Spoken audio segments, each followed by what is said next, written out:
If you know anything about astrology or astronomy, you know that the Draco constellation takes up 1/3 of all the stars in the celestial body. It's the biggest constellation.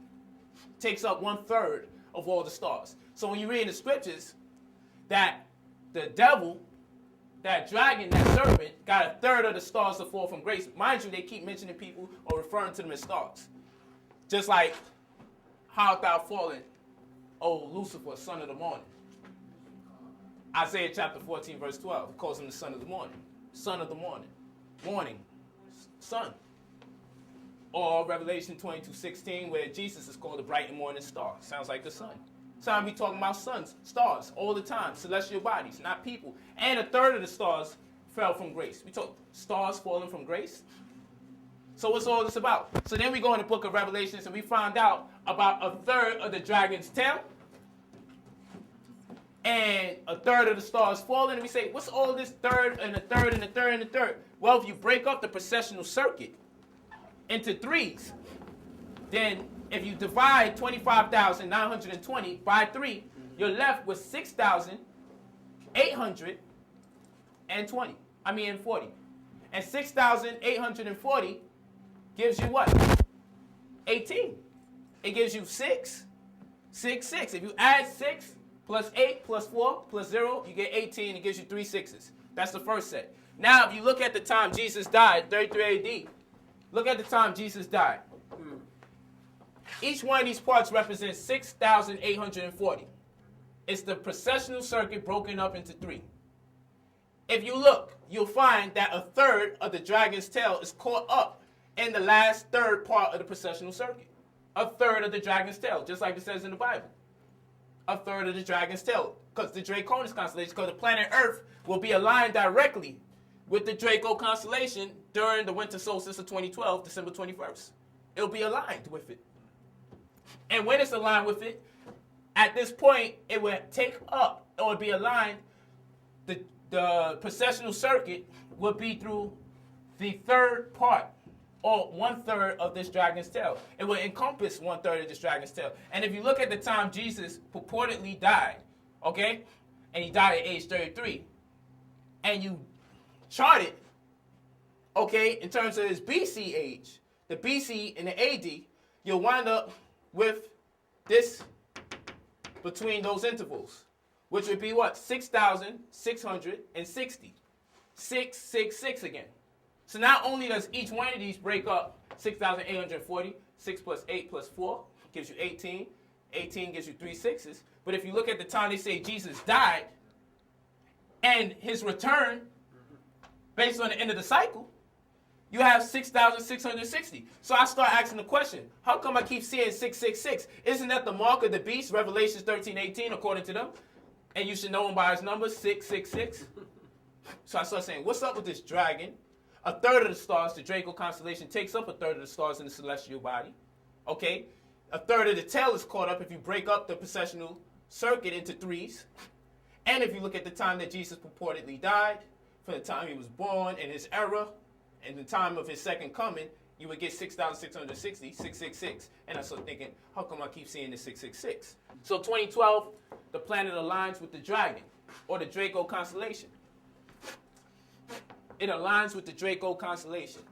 So now you got to ask, what is this dragon? Well, if you know anything about gases, gases are emitted from all star constellations whenever the planet Earth goes through those constellations, whenever the sun goes through those constellations. Even the sun emits gases. And these gases have impressions on our mind. So these dragon gases, if you go to the Mayan calendar, I don't know if I put it up there, but if you go to the Mayan calendar, it's a circle. And it has 4 squares. 4 squares. Each one denoting a certain cycle. Earth, wind, water, and fire. The 4 major deities. The Elus, the Nomos, the Anunnaki. Okay? And then there's Diru. The Nomos deal with water. The Elus, or Iggy, deals with the air. The Anunnaki deal with the earth. Anunnaki, earth. And then there's Diru, deal with the fire. Sun worshiping, sun god, looking at the sun. Earth, wind, water, fire. The Mayans say the last cycle is going to deal with fire. What a coincidence. Because the planet Earth is aligned with a dragon. A fire-breathing dragon, I guess. Because they say it's going to come with fire. God's supposed to come with fire at the end. The Mayans say it's going to be fire at the end. And the planet Earth is going to be aligned with the Draco constellation. A dragon. And dragons, we learned, breathe fire, according to the folklore and the mythology. Or reality. Who are the Mayans? Now we got to go into their dirty drawers. Now we got to find out who these people are. Because they seem to want to talk about the Mayans more than they want to talk about the Egyptians and the Sumerians. They seem to undermine all the darker seeds, and they come out with the weakest of the seeds. People are kind of spooked. They don't even want to say negative things about the Mayans. They're spooked out. Oh yeah, because what happens, we had the Nubians, and they walked over here, okay? And when they mixed in with these extraterrestrials, they got slightly taller than the Tardanig, or the Pygmies. And they walked here, okay, from what they call Africa to over here now, present day called America. They walked here, okay? And when they walked here, they came here with their rubber trees that grow in Africa. They're producing rubber. They came over here with their rubber. So the whole Shin dynasty, or Sushin, Orientals, was suffering from Down syndrome, or what they used to call Mongoloidism, but they don't want to be associated with the disease because they used to call them Mongols. Why did they call them Mongols? Because those are the people who had Mongoloidism. Those were the retarded people. So what race wants to be known as the retarded people? When you call them Mongols, you're saying the retarded people. It's like if you start turning around and calling black people AIDS, oh, those are the AIDS people.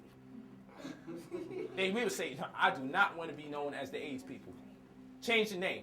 They were known as the Mongols because everybody was saying, how the hell did they get 47 chromosomes? The human genome only can go up to 46, 23 matching pairs. Well, pardon me, 22 matching pairs, one unmatching pair because the gametes are sex cells, haploid type DNA. So we asked the question, who are these Mongols? Or these Mongoloids? These were your Orientals. They were dying. They are a degenerated seed. They needed to mix in, tie into the vine. They needed us. They needed our melanin to survive. In 459 AD, they came from the uppermost part of America, came on down to California in 459 AD, and they integrated with the Olmecs and gave birth to several different tribes, one of which being the Hopi.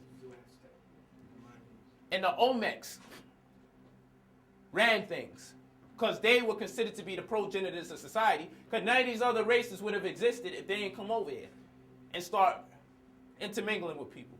So their word was born and people respected their law because they was acknowledged as the progenitors of society. So the Olmecs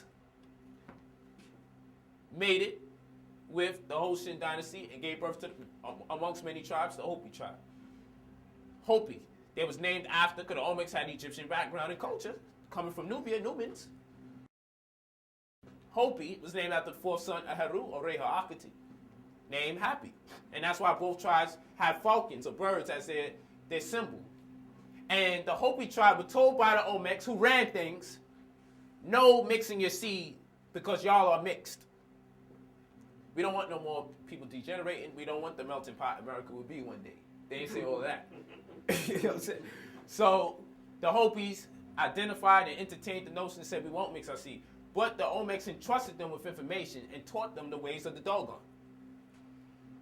Taught them the rights of the Dogon. That's why if you look at the Hopi tribe and the Dogon tribe, you see that their rights are one and the same. What these Hopis would later do, the East Indians found out about these Hopis. They crossed the Bering Straits, and they said, we want some of that action. We want some of that information. And they mixed and integrated with them and produced your Eskimos that wound up going up north. And these Eskimos would soon produce Seminoles, or Nez Perce, nose earrings. The Nez Perce tribe. And this Nez Perce tribe, mixtures of mixtures and mixtures, would eventually create your Mayans. A composite, a composition of Nubians, East Indians, and Orientals. Your Mayans. The most degenerate of all the seeds I just mentioned. But we're not mad at them because they didn't have the most dominant genes. We're just saying this is reality. It was the most degenerate out of all the seeds. But we don't want to go to the Olmecs knowledge. We don't want to go to the Nubians knowledge. We want to go to the Mayans knowledge. They said the Mayans just got up and disappeared one day. They didn't just get up and disappear. The Olmecs ran things, and they had the backing of everybody that they gave birth to. Because everybody those days respected the people who were responsible for their inception. by way of DNA. So the Olmecs told the Mayans, listen, if y'all keep up with this so-called, this Quetzalcoatl serpent, waiting for the serpent god stuff, cool. But y'all blood sacrificing. And that got, y'all got to follow the ways of the Olmec rites now. We just letting everybody do what they got to do. But y'all just going freaking nuts. Because some of our children got sacrificed the other night.